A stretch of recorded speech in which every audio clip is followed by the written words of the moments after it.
Hello good people, welcome to my channel. খেলা জগতের সব ইম্পর্টেন্ট খবরগুলো নিয়ে আমি চলে আছি আপনাদের সাথে। আশা করি আপনারাও থাকবেন পুরো ভিডিও জুড়ে আমার সাথে। চলুন চলে যাই মূল খবরে। চ্যাম্পিয়ন্স লিগ জিতেছে 4 বার। এই টুর্নামেন্টের ইতিহাসে দ্বিতীয় সর্বোচ্চ গোলদাতা, ইতিহাসে অন্যতম সেরা। কিন্তু লিওনেল মেসি আটকে গেছে একটা জায়গায়। কোয়ার্টার ফাইনাল এলেই যেন ভুলে যায় গোল করা। গত 3 বার বার্সেলোনা কোয়ার্টার ফাইনাল পার হতে পারেনি। অ্যাটলেটিকো মাদ্রিদ, জুভেন্টাস ও রোমার কাছে হেরে বাদ পড়েছিল বার্সেলোনা। এই 6 ম্যাচে একবারও গোল পাননি মেসি। সবশেষ চ্যাম্পিয়ন্স লিগের এই ধাপে গোল করেছিলেন 2013 সালে পিএসজির বিপক্ষে।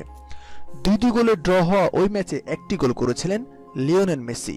কোয়ার্টার ফাইনাল বাধা পার হওয়ার সঙ্গে তাই মেসির জন্য ব্যক্তিগত চ্যালেঞ্জ অপেক্ষা করছে ম্যানচেস্টার ইউনাইটেডের বিপক্ষে। ইংলিশ প্রতিপক্ষ হওয়ায় মেসির গোল করার সম্ভাবনাটা বেড়েই যাচ্ছে। চ্যাম্পিয়ন্স লিগে বরাবর মেসির প্রতিপক্ষ ছিল ইংলিশ দল। এখন পর্যন্ত 22 গোল করেছেন ইংলিশ ক্লাবের বিপক্ষে, যেটা আবার ইতিহাসের সর্বোচ্চ। মেসির চিরপ্রতিদ্বন্দ্বী ক্রিস্টিয়ানো রোনালদো আবার এদিক থেকে এগিয়ে আছে অনেকখানি। কোয়ার্টার ফাইনালে 20 ম্যাচ খেললে রোনালদোর গোল 23টি, আর এই কোয়ার্টার ফাইনালে মেসির গোল সংখ্যা মাত্র 10টি।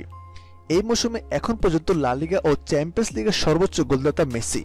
দুর্দান্ত ফর্মে থাকা মেসি নেমেছে নতুন মিশনে। তবে কি পারবে লিওনেল মেসি অতীতের সব রেকর্ড ভেঙে নতুন কিছু রেকর্ড গড়তে?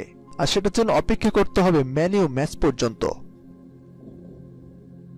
খেলা জগতের সর্বশেষ খবর সবার আগে পেতে আমাদের চ্যানেলটি সাবস্ক্রাইব করে পাশে থাকা বেল আইকনটি বাজিয়ে দিন। ধন্যবাদ।